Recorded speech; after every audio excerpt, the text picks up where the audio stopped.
Nisoja chama ni binela nisoja folo mumbe oye kupi yere to dalen do muna mo bare do ay bara chama ne ke sport la o konna la ka super kupi to dala akilla o kun mambadi bibina anga jatim ne mo munu jija anga sport la generation ko ka do ko do de baraka yaluka kana ni niveau la flana mi c'est que ni jatim ne ke 600 bibi na andol be ka akumbo kosobe discipline mundu be nyeba la bara mun be ka ka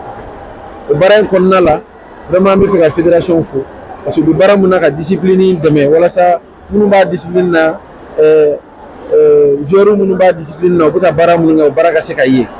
akilla ani comité national olympique amna bara do sinda ka jetimne amna ka tugo me wala sa joueur munu mi ka bara ke uka club kon nala olu be se ka nafa jumɛn sɔrɔ ka baara la walasa u ka se ka nafa sɔrɔ sira fɛ u be se ka nafa sɔrɔ a la donc an bɛ fɛ k'o baara de jateminɛ ni comité national olympique ni fédération o de bɛna kɛ an ka priorité dɔ ye 2024 o priorité laban fɛnɛ mun bɛ yen nɔ o ye k'a jateminɛ minnu sera ka u yɛrɛ di u ka sport la a kɛra discipline o discipline ye mɔgɔ caman bɛ yen u ye baara k'a la depuis a daminɛni fo bi il faut k'an ka o dɔn u ye. Donc amina ñini anya ñini fédération yɛrɛ fɛ kama wala sa u ka se ka a tɔgɔ di an ma an y'u wele ko les anciennes gloires ka se k'u ka anciennes gloires tɔgɔ d'an ma wala sa an ka se ka ɲɔgɔn ye ba dɔ kɛ k'olu wele kɛnɛ kan u ka se ka yira jama la ko ninnu fɛnɛ ye baara kɛ sport la laban ye min ye c'est que an ka sportw kɔnɔna la discipline caman bɛ yen u bɛ ka na ni médaille ye médaille d'or caman dɔw ta ye médaille d'argent ye dɔw ta ye médaille de bronze ye médaille fɛn fɛn na Mali tɔgɔ la ani coupe fɛn fɛn bɛ yen nɔ il faut que an ka ɲɔgɔn ye ba dɔ kɛ walasa k'o yira maliyɛnw na k'a yira ko tiɲɛ yɛrɛ la an ka discipline Mali bɛ ka briller a discipline na fan bɛɛ mais il faut que an k'a yira mɔgɔw la pour que maliyɛnw yɛrɛ ka se k'o dɔn donc ɲɔgɔn ye fɛnɛ bɛ na ɲɛnabɔ n'Ala sɔnna walasa an ka se k'o organiser hakili la presse bɛna k'o waati la yen nɔ a ka se ka dɔɔni fɔ a la k'a cari mɔgɔw ka se k'a ye n'Ala sɔnna. An nisɔndiyalen bi an bɛ Ala barikada Ala mun ye bi yira an na k'a fɔ an y'an ka saison lancer an b'a lancer ni fête de ye san o san. Donc ni o fête ba de Marcel Dabo tɔgɔ la Kubu do ale mun ko an baarakɛɲɔgɔn ye ka tɛmɛ a banna bi a ka famille bɛ yan an bɛ foli d'u ma k'a yira bɛɛ la k'a fɔ handball bɛ taɲɛ de la wa n'Ala sɔnna segin kɔ tɛ bilen bon an bɛna ni traverse an bɛna fɛn in daminɛ sisan préparation ka taa Jeux olympiques la Ghana o bɛ kɛ mois de mars la 2024 n'an ye jɔyɔrɔ ɲuman sɔrɔ an bɛ se ka taa Faransi fana pour que ka taa Jeux olympiques kɛ yen nɔ. Donc Coupe d'Afrique fana bɛ san kɔnɔ o bɛ kɛ Cameroun an bɛ labɛn na ministère des sports y'a yira k'u b'an dɛmɛ cogo min na an bɛ se ka yen yɔrɔw lasɔrɔ comité olympique fana ko k'u ka dɛmɛ b'an ye an ka yen lasɔrɔ an ye foli kɛrɛnkɛrɛnnen di ministre ma an ye jɔnjɔn yɛrɛ d'a ma k'a yira a la k'a fɔ a ye baara min kɛ k'a tigɛ don handball kɔrɔ pour que handball ka dɔn Mali kɔnɔ Bamakɔ kɔnɔ o kɛra sababu ye mɔgɔ caman nana bi parce que olu y'a dɔn kɔsannin in na de ministre ka hakilina ɲuman fɛ. Donc an bɛ continuer o fɛ ale yɛrɛ promesse d'an ma k'a bɛ an dɛmɛ halisa donc an b'a fo o la k'a fɔ n ka bureau mɔgɔw bɛɛ fo ka partenaires bɛɛ fo minnu b'an dɛmɛ u tɛ sɛgɛn dɛmɛli la ka mɔgɔ kuraw ɲini minnu fɛ ka na tuguni u ka na place bɛ yen ka foli di véhicule minnu gagnera bi n'o ye ISFAS ni policier Misabugu ni Kayikaw k'a fɔ u ka baara daminɛ parce que ni o ye super coupe dɔrɔn de ye donc championnat bɛ nalen individuel bɛ nalen k'a fɔ semaine wɛrɛ an bɛ challenge a bɛ trophée fana kɛ. K'a yira fana an ye journalistes formé kunun cogo min na u bɛ se ka handball faamu ka se ka handball lakodɔn kosɛbɛ donc an ka baara kɔni baara de don n'Ala sɔnna ni saison nata in daminɛlen filɛ o fana bɛ diya ni saison tɛmɛnen ye.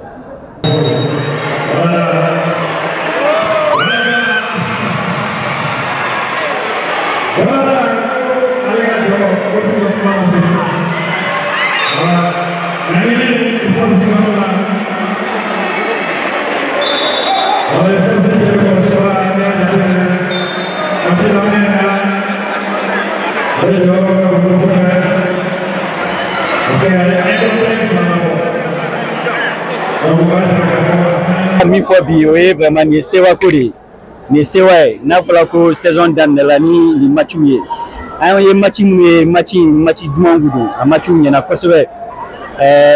Isfas ni polisi u gagné mais o kɔrɔ tɛ minnu ma gagné ko u tɛ se u y'u seko kɛ mais ballontan kɛla match kɛla cogo cogo handball fo dɔ de ka gagné wa famaw u b'a yira la k'a fɔ u bɛ ko o ko la u bɛ fɛn bɛɛ kɛ walasa ka gagné ni min gagné min kɛla bi nin kelen de bɛ ka kɛ kɛlɛkɛ sira fɛnɛ kan nin kelen de bɛ ka kɛ ka mɔgɔw lakana nka gagné kɛla cogo cogo bi bɛ don i la dɛ ni min kɛla bi dɔ donna mais famaw gagné Isfas gagné polisi gagné a bɛ ten de fɛnɛ kɛlɛkɛ yɔrɔ fɛnɛ la gɛlɛya dɔw bɛ kɛ bi de don mɔgɔ la o ye dɔw bɛ bɔ an na dɔw bɛ bana la nka laɲini ye min ye kɔni victoire bɛ kɛ o de kelen filɛ nin ye tan vraiment an bɛ tɔw fɛnɛ fo u y'u seko kɛ match in jala kosɛbɛ an b'a dɔn k'a fɔ saison in bɛna diya kosɛbɛ an ye match min ye bi. Ne bɛ barika da Ala ye bi kosɛbɛ fédération ka miiri ni initiative la o t'a fɔlɔ ye ka hommage rendu Marcel Dako ye tiɲɛ na an ka foli bɛ fédération ye kosɛbɛ kosɛbɛ nisɔndiya dɔrɔn de bɛ an bolo parce que bi Mali kɔnɔ mɔgɔ tɛ yen nɔ k'a ka baara dɔn ka a yira k'a fɔ a ye nɔ to caman t'o dɔn donc Tunkara n'a ka jama ne ka foli belebele b'u ye ne y'a denmuso de ye donc a sumana si ma kosɛbɛ aw yɛrɛ min fana ye jabarani lasebagaw ye ka foli k'aw fana ye parce que minnu tɛ san sɔrɔ ni juru tɛ donc aw ni ci Ala k'aw bolo mɛn aw ka baara la foli belebele di fédération fana ma. Alhamdulillah ni ce kosɛbɛ Mifa production an bɛ kɛnɛ min kan nin ye super coupe Marcel Dako handball ka saison laban don donc minnu kɛra champion ye ani minnu ye coupe du Mali ta olu tun bɛ ɲɔgɔn na donc Ala y'a kɛ a kun cɛra hɛrɛ la donc ɲinan ta kɛrɛnkɛrɛnnenya la Ligue du District de Bamako associera organisation la min ye jama lajɛrɛ ka jama sama ka na o fan dira anw ma fédération malienne de handball fɛ donc an ye Bamako club 3 ani Kayi Sigiri Kayi